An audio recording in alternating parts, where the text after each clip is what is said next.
another episode of the Show Up Sister podcast. My name is Baylee Letters, and I'm passionate about teaching women how to foster community in their hearts and in their homes. In today's talk, we are going to chat about making the most of your mornings. This is a topic I have recently become very passionate about, as I have been taking steps to making my own mornings more purposeful and productive. I came up with 4 tips that I'm going to share with you today that have helped me make the most of my mornings, and I hope they will help you do the same. So let's dive in. Tip number 1, don't compare hers to yours. This may be known without me saying it, but don't compare what highlights she's posting on Instagram to your reality. Your morning should look completely different than hers because it's yours. Your morning should be catered to your needs, your desires, and your lifestyle. You might see her post a picture of quiet Bible study time, sipping in her coffee, but in reality, if it was a video and not a boomerang, you would see the dishes in the sink and hear the children screaming. And that is okay too. But don't let her picture perfect moment that she posted deter you from making the most of your morning. We need to remember that our mornings aren't going to be picture perfect, but rather we can make them intentional starts to our day. This tip isn't something I'm going to entertain for long, but it was a point that I wanted to make, and I feel like I need to make. I feel like so many times we get caught up in what other people are doing, what other people are seeing, that we actually lose sight of our own goals and our own priorities, and we let that trump, like that ideal, that dream of what we think it should look like, trump our gratitude for what we have. So tip number 2, this one is probably, I think, my favorite because I like doing self-evaluation. I like doing reflection. So this tip is give yourself a priority check. Check what your priorities are. Do you enjoy waking up to a clean kitchen? I know I do. That is one of my priorities. Is your morning coffee important to you? Maybe it's morning water with lemon, whatever that is. Do you have something that is you have to have it in the morning to just start off your day on a good note? Are you wanting to spend time with God in the morning? Do you get ready in the morning? Do you work out in the morning? Whatever your priorities are, write them down right now. I'm just kidding. If you're driving, make a mental note of what those priorities might be. So I'll give you a few seconds. Okay, knowing what your priorities are will help you navigate how to plan out your mornings to work for you and not against you. Here are some of my priorities so that I can kind of show an example of what this might look like. I want a slow morning. I want to enjoy my coffee over breakfast with some devotional time. I will then get dressed and ready for the day, fill up my water cup, and take a look at my to-do list to see what I need to get done. Having this sequence of events, or quote-unquote morning routine, if you will, help keep my priorities in check while also knowing what to expect most mornings. Now, not every morning goes like this, especially when your husband's chase letters. I'm just kidding. But my husband loves to just get up and go after it and doesn't really have much of a morning routine. He needs some time to maybe just like wake up, and then he just dives right in. And I'm not like that. I need the breakfast. I need to slow down, especially being pregnant. I've had to really slow down. But these differences for a while allowed me to create an excuse for why my priorities didn't matter, or I would let my priorities take a back burner. Take the back burner. I was like, what is that saying?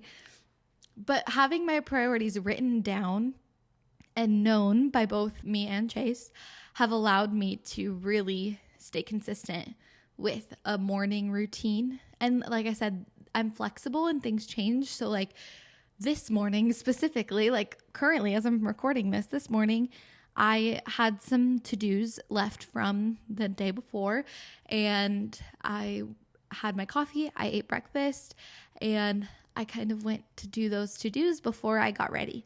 And that's okay. Like, it doesn't have to go in sequence order every morning, but as long as I get those check mark boxes off, it makes me feel 100 times better.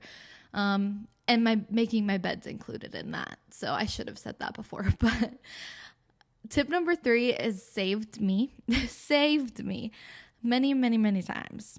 Prepping the night before. A lot of times when we set goals, we realize that we set a goal without a plan.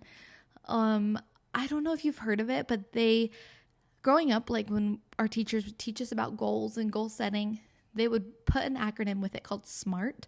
And I don't remember all of them, but I think it was like good goals are SMART goals. And SMART is something measurable, attainable, something. There's like other things, but the biggest thing is attainable is what I want to point out here. Once you have your priorities in check, it's important to set yourself up for success the night before. Something that has been extremely helpful for me is keeping a notepad by my bed because my brain moves at 1,000 miles per hour before I go to sleep, so that before I even put my head to the pillow, I can brain dump everything that I'm thinking of, all of what needs to be done the next day while I'm thinking about it. And I have found that I sleep so much better when my mind is emptied of my lingering list of to-dos. So if you enjoy waking up to a clean kitchen, like I said I do yourself a favor. Take 15 minutes the night before and close your kitchen is what I like to call it. Put the dishes in this dishwasher. Clean off the counters. There's a few more things for us. Like I like to take out the trash if it's full and put a new liner in. We have to make our own ice. We don't have an ice maker. And so I make ice at night before the next day so I can enjoy it and not be frustrated when there's no ice. These types of things have saved me. And I'm truthfully saying saved me because I would get so frustrated when I wake up and there's dishes in the sink. Well, whose fault's that? It's no like one person. It's not Chase didn't do the dishes or I didn't do the dishes. It's the dishes weren't done the night before. That is plain and simple the issue. How they're done is a different issue, but the dishes weren't done. And I know that's something that I enjoy. So I typically do the dishes.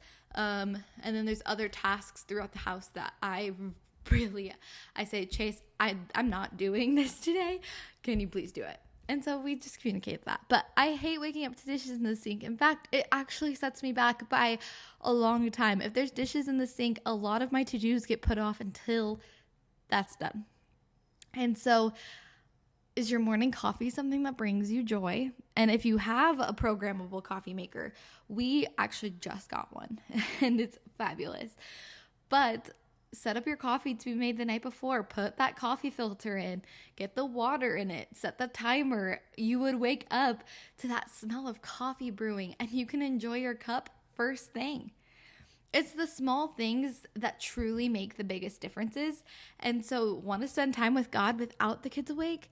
Sometimes setting your alarm earlier will help you take that time.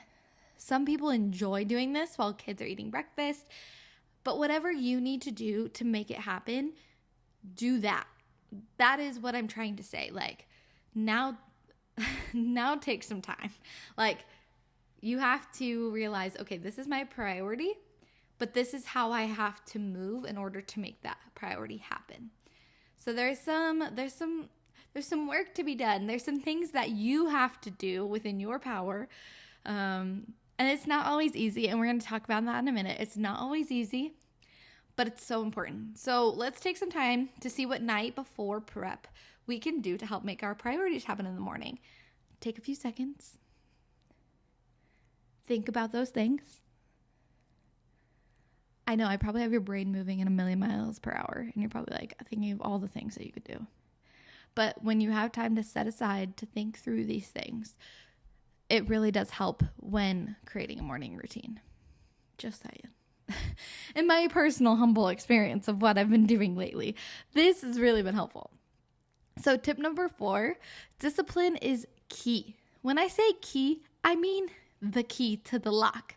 Like, consistency is what will create a routine in your life and ultimately bring that peace of mind that you're searching for. Self-discipline is incredibly important when trying to implement a new routine. And there are going to be mornings where you wake up and you forgot to do the dishes the night before. There's going to be mornings where it does not all go to plan in the sequence that you like it. And that's where grace comes in. And that is okay. We have to be okay with accepting that it's not always going to go to plan. But don't let that stop you from letting tomorrow be a new day. In Hebrews 12:11, it says this: "For the moment, all discipline seems painful rather than pleasant, but later it yields the peaceful fruit of righteousness to those who have been trained by it."